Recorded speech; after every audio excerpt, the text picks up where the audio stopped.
Yan. Nag-uulan na naman. Galit na naman yung panahon. Dahil nag-uulan, mag-iihaw tayo ng Dolpilas Tagalog Tamban. Yan. Bye.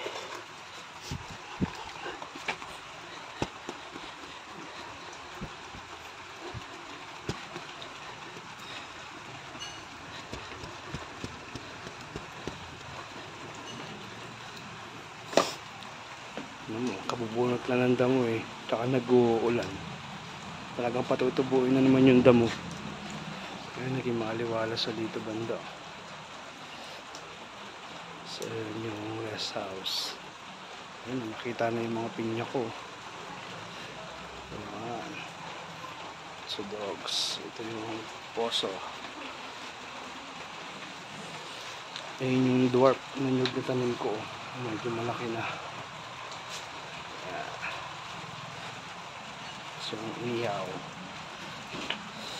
Ang DIY ihawan.